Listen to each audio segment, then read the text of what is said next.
अगर एक बूंद खून से पैदा हो जाए हजारों राक्षस, तो उसे कैसे हराया जाएगा?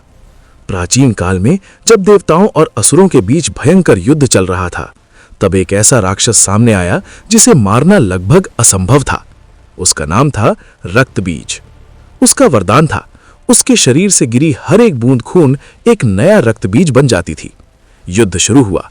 मां काली ने जैसे ही उस पर प्रहार किया, बस वहीं गलती हो गई।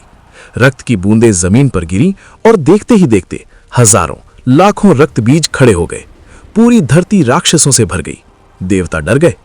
तभी मां काली ने अपना सबसे भयानक रूप धारण किया। उनकी आंखें लाल, जिह्वा बाहर, और फिर उन्होंने कुछ ऐसा किया जो आज भी रहस्य है। उन्होंने पूरी धरती को अपनी जिह्वा से ढक लिया ताकि एक भी बूंद जमीन पर न गिरे। लेकिन यह काफी नहीं था। तभी उनके शरीर से प्रकट हुई 64 योगिनी। ये कोई साधारण शक्तियां नहीं थीं। कोई हवा में उड़ रही थी, कोई खून पी रही थी, कोई विकराल हंसी हिस रही थी, किसी के गले में मुंडों की माला थी। उनका रूप देखकर असुरों की आत्मा कांप उठी। अब युद्ध बदल चुका था। जैसे ही रक्तबीज का खून गिरता, योगिनियां उसे हवा में ही पी जाती। कोई उसे अपने खप्पर में भर लेती, कोई अपने अस्त्रों से रोक देती। चारों दिशाओं में सिर्फ एक ही आवाज गूंज रही थी, जय मां काली। और आखिरकार जब एक भी बूंद खून बाकी नहीं बची, मां काली ने एक ही वार में रक्तबीज का अंत कर दिया। लेकिन असली रहस्य यहीं खत्म नहीं होता। कहा जाता है, युद्ध के बाद मां ने इन योगिनियों को वरदान दिया, जहां इनका वास होगा वहां कोई बुरी शक्ति नहीं टिकेगी। आज भी भारत में ऐसे मंदिर मौजूद हैं।